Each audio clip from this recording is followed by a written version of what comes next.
Good evening, class of 2010. Before I commence my speech, I would first like to thank my family, especially my aunt and uncle who came down from California, and my grandparents who flew from halfway around the world. I would also like to thank my friends and my academic adjudicators. Without any of you, I would not be where I am today.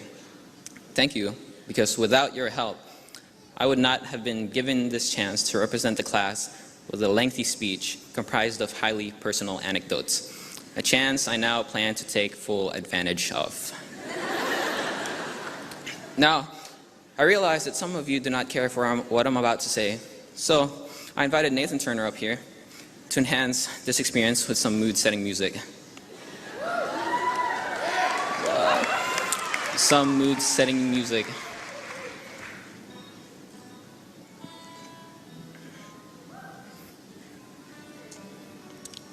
This should accommodate your ears so that as you get bored and zone in and out of listening to my speech, all you'll be able to hear is the soothing sound of the guitar. Okay, so to start, I show you the beginning of freshman year. I believe this Rubik's Cube represents our freshman year very well because our freshman year was a puzzle. It wasn't too long ago when the puzzle of entering high school was presented before you. And most of us were nervous, anxious, or scared. And questions like, how am I going to fit in, filled our heads. And we became more concerned with what we wore and who we hung out with, and less concerned about who has more Pokemon cards. I don't know about that one. It was a puzzle because just like the Rubik's Cube, you can turn it around, you just can't turn it around in any unplanned direction. Otherwise, it's just going to get more mixed up. So, you have to start matching colors. You have to know what's going on where, who's dating who. And by the time freshman year is almost over, you've solved part of your Rubik's Cube. But you still have a long way to go. Now, sophomore year was kind of a blur. Hold on one second.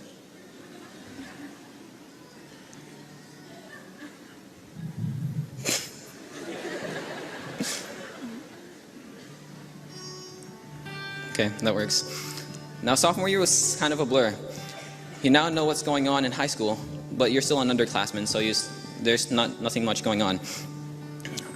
Time passed quickly, and everything was drowned out by the freshman's whine and the upperclassman's authority. So, when we piece all the parts of sophomore year together, it creates a rather hazy, fragmented memory that kind of feels like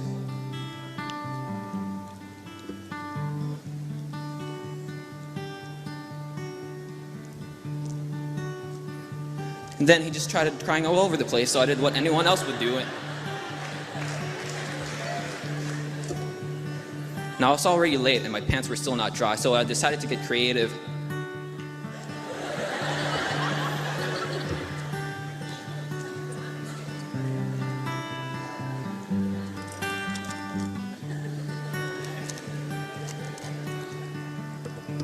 And thus, we coast through sophomore year, leaving ourselves to wonder what really happened. Yet we managed to solve more of the Rubik's Cube. And then junior year. You're finally an upperclassman, and you are now entitled to a lot more power to influence the school. You are becoming more of a leader than a follower, but you soon realize that it just gets much harder from here. More AP classes are available. The IB program begins. Coaches rely on you more. Underclassmen begin to look up to you, and you're finally allowed to go to prom. It's all fun until you begin to realize what the responsibility that's been given to you. And you have to be careful what you do because any wrong move can send you back to square one. Every move you make has to be just right so that the last year in high school will be simple.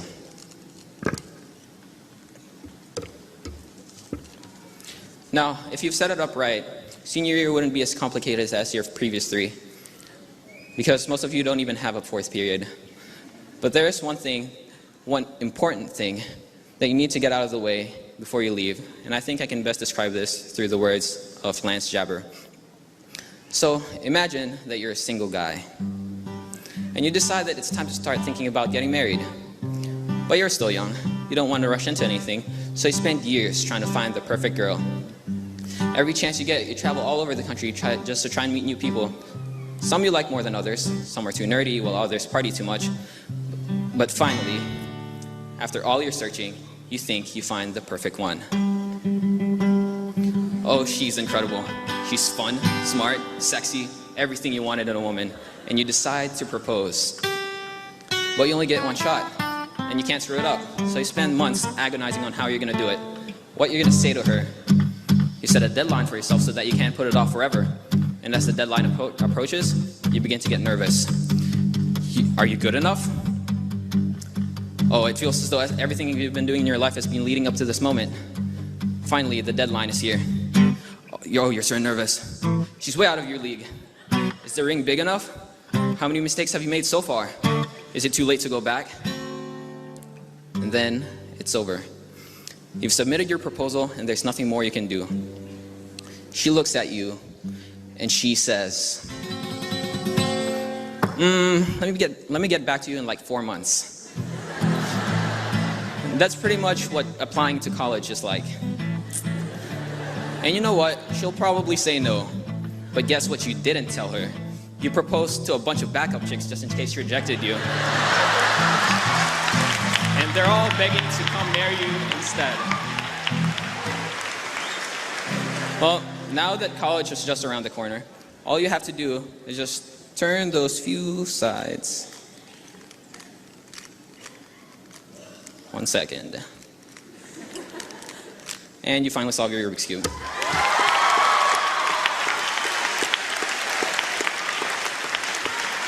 So now it's time to say goodbye to high school and say hello to college.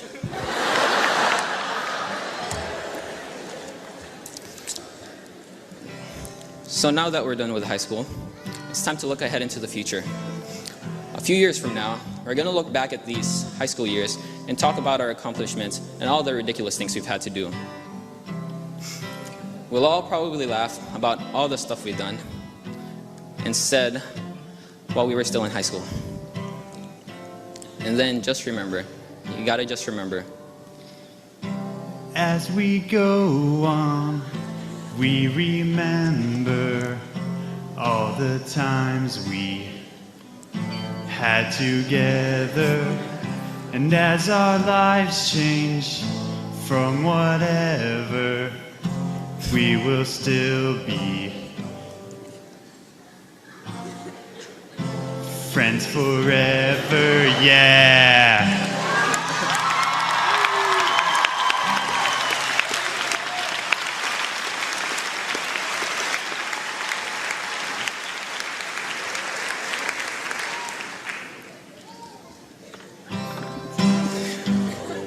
The only thing left to say now is congratulations to the West Hall High School class of 2010 and to those who helped us get here.